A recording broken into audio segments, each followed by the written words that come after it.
We all like the idea of stumbling across some ancient treasure in our garage, in our attic and in our basements. But in reality, the only things most of us will ever find are stacks of interesting modeling magazines and clothing only your father will still find hip enough to wear.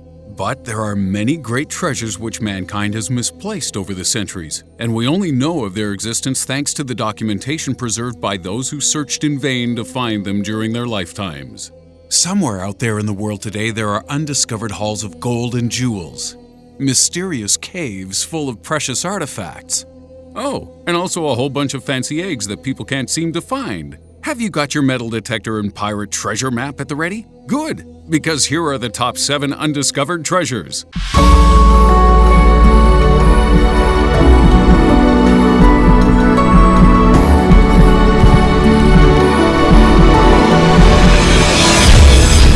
The Nazi Gold Train.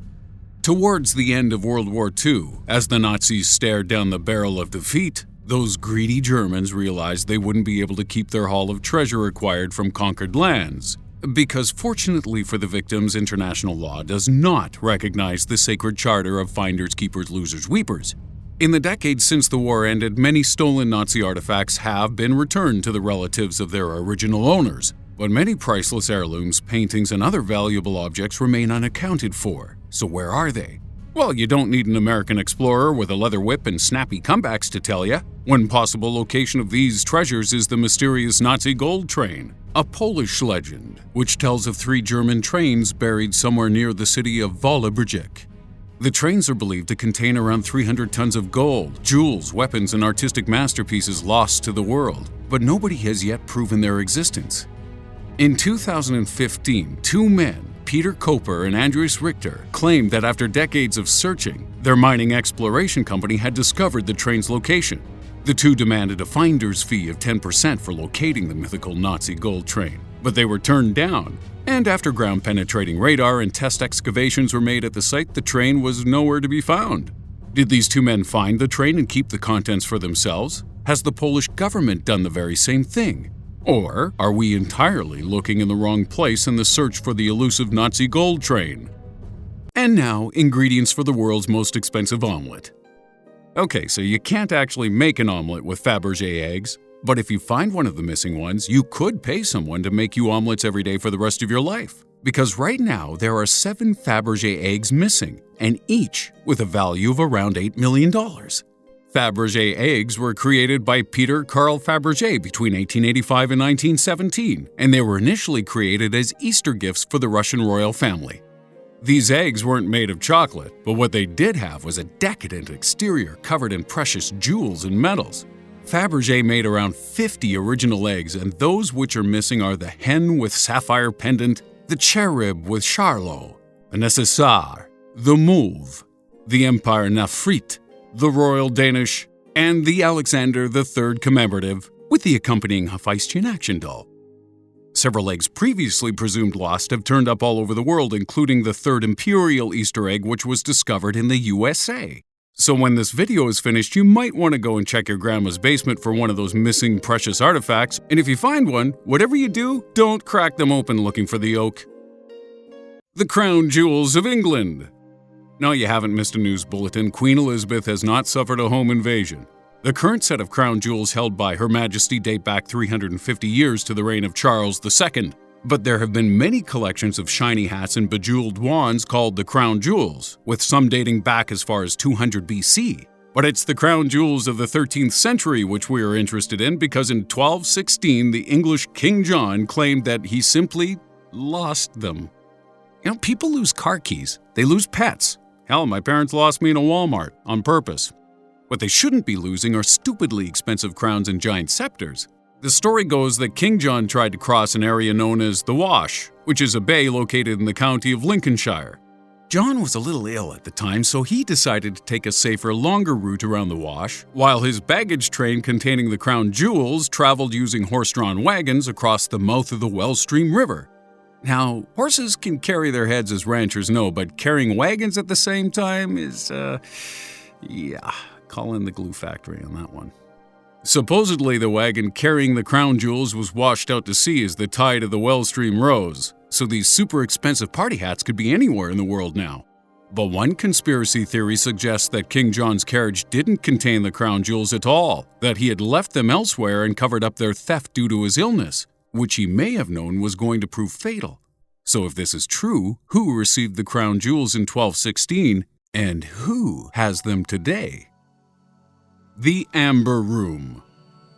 So it makes sense when jewels, gold, and paintings go missing because these are things that you can pick up, stuff inside your jacket, and haul ass with. But how do you lose an entire room? Well, that's exactly what happened with the missing Amber Room. Used as a place to store treasure, the Amber Room itself was astonishingly valuable and comprised of fittings made from pure Danish amber, gold leaf, gold fittings, and various other decorations made using precious metals and jewels. It was originally installed as part of the Charlottenburg Palace in Prussia in the early 18th century, but the fittings were then removed and taken to the Winter Palace of St. Petersburg as a gift for Tsar Peter the Great of the Russian Empire. Surely it would have been easier to buy him a gift card than transport a whole room to an entirely different nation, but when in Russia, do whatever the Russians do leading up to a huge revolution. The Amber Room was then moved to the Catherine Palace, where it was expanded using more amber and gold, raising its value to around $200 million. But in 1941, during the Second World War, German soldiers discovered, dismantled, and did a runner with the Amber Room, and decided they needed to pimp out their own crib at Königsberg Castle. Officially, the Amber Room was destroyed by an Allied bombing run in 1943. But this sounds an awful lot like eating half your sister's birthday cake and then blaming the dog. Evidence suggests the panels and artifacts of the Amber Room were smuggled away from Germany before they could be recovered. Nazi treasure has been reclaimed from places as far away as South Africa and South America, but could the location of the missing Amber Room actually be a little closer to home than we think? The Treasure of the Dead Sea Scrolls. Most of the entries in this list have concerned just one piece of treasure or a single undiscovered location, but the list of fancy things alluded to in the Dead Sea Scrolls point to a treasure haul in multiple locations across Israel worth over $1.2 billion. Even the Kardashian mansion doesn't have that much booty laying around. Between 1946 and 1956, the discovery of the various manuscripts of the Dead Sea Scrolls was a treasure haul in itself. But when archaeologists found a strange copper scroll amongst them, it kicked off the greatest treasure hunt known to man. The scroll contains a list of 64 locations across Israel where treasure is buried. But the clues are both confusingly vague and written in ancient Hebrew using text we don't even have context for. Here's an example of one supposed clue. In the salt pit that is under the steps, 41 talents of silver. In the cave of the old washer's chamber, on the third terrace, 65 ingots of gold. Whose salt pit? Which steps? Was that turn left at the third rock in the desert, or was it… dang it. In addition to these frustratingly vague instructions, several ancient Greek words have been thrown in for good measure just to make this treasure hunt even more hard. Say what you want about pirates. The whole marking an X on a piece of paper seems like Einstein in comparison. The Treasure of El Dorado. The legend of El Dorado has become slightly warped over the years, just like John Travolta's face. But unlike John Travolta's melty hangdog features, this legend is actually made of something real. El Dorado is thought by many to be an ancient city stocked with gold and lost amongst the rainforest, but whilst the name El Dorado actually refers to a South American chieftain, the legend of the missing gold is no myth. In the 16th century, the people of the Incas were subjected to repeated invasions from the Spanish, and this war lasted over 40 years before the resistance finally caved in. The Spanish were eager to conquer because they too heard of the vast quantities of gold hoarded, particularly in the city of Paititi. But when they overran the city's defenses, what they found was a vault with as much gold as you'd find in 50 Cent's bank account. The myth begins with the Incas fleeing into the forest with their treasure of gold bars, jewelry, and artifacts and set up a new city somewhere deep into the jungle. Evidence points to this city being somewhere in the region of Brazil, and satellite photos have shown clear signs in the rainforest of ancient yet significant settlements dotting the area. Archaeologists are in the process of investigating many of these sites, and with good reason. If the myth is true, we could be looking at a treasure trove worth nearly $10 billion. The Treasures of the Knights Templar. The legend of the Knights Templar continues to this day thanks to crazy conspiracy theories about their links to Freemasonry and Jesus, the mysterious meetings of the Bilderberg Group, and that crappy god-awful book by Dan Brown. But the Knights Templar did exist for several centuries, and in that time they acquired great riches thanks to their aggressive actions and generous benefactors. The Knights Templar were originally conceived as a military group tasked with protecting Christians making the journey of pilgrimage to Jerusalem. Because of the religious nature of their duties, they were often gifted huge amounts of money, and Pope Innocent II actually declared the Knights Templar a charity, sort of a twisted medieval version of the American Cancer Society, with swords and killing anyone who didn't agree with stamping out cancer. Because of their immense wealth, the Knights Templar actually created their own banking system, and the combination of continued donations, military raids, and presumably super high interest rates meant the Knights Templar acquired untold billions in property, land, treasure, and cash. When the Templar was made illegal and dismantled in the early 14th century by Philip VI of France, he took control of the lands and castles they possessed.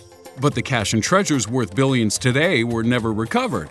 Nobody knows where these huge quantities of valuable objects and money ended up, but it is speculated that many of the world's most powerful historical and royal families owe their formation and continued existence to the secret treasures of the Knights Templar. You want more, right? Then check out our last video about the top 7 secret superweapons that actually exist. Then subscribe.